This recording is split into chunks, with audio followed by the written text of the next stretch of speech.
Now, how many individuals at HSBC do you think are in prison because of this? Zero.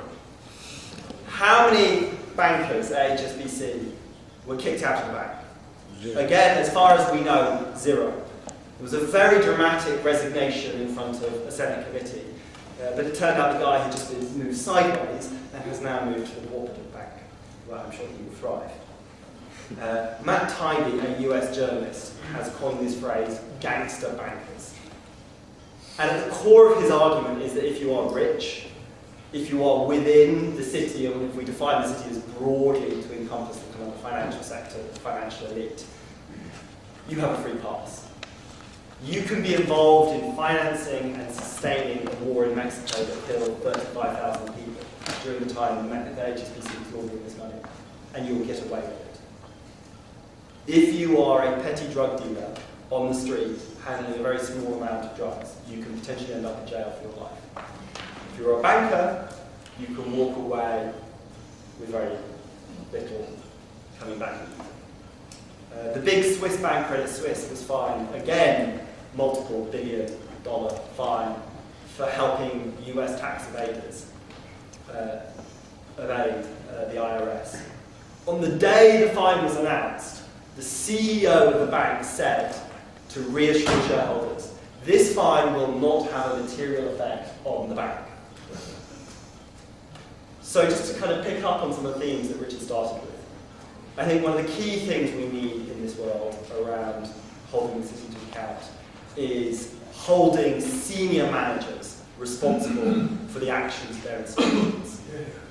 Now, I think I'm hopefully relatively realistic in what we call for. I think the chance of the UK government or the US government actually shutting down HSBC for money laundering is almost zero. So if we're going to take that as a starting point, and we'd love to debate that, but frankly I think that's a starting point, then the only way we're actually going to change the behaviour is if you target the bankers. You take away their bonuses, if you take away their jobs, if you take away their licence to operate, perhaps even, in the worst cases, you throw some of them in jail.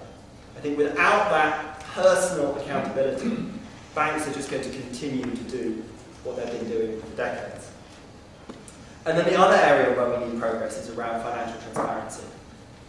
Part of the reason that the city is able to dominate in the way it does, part of the reason that the sort of behaviour that we've heard described before is able to happen, is the almost total lack of transparency.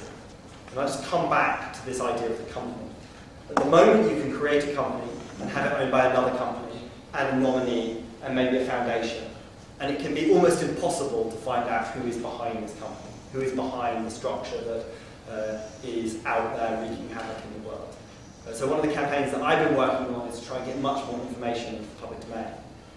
And to end this on a more positive note, we're seeing real progress. So the UK government has committed to create a register where it's going to publish the names of who actually ultimately owns and controls UK companies. There are lots of details which very much need to be ironed out, but we're making good progress. And at this very moment in Strasbourg, the European Parliament is negotiating with the European member states about following suit. So I think the trajectory is towards transparency. I think perhaps the slower rate, the trajectory is towards greater accountability. And I think part of our jobs as citizens and as campaigners and even journalists is to, first of all, hold government to account when they make promises, and also to say the current system is unacceptable and we demand more, and we demand more accountability and more transparency. And I think those are the two of the kind of central pillars to the way we're going to be able to hold the city to account.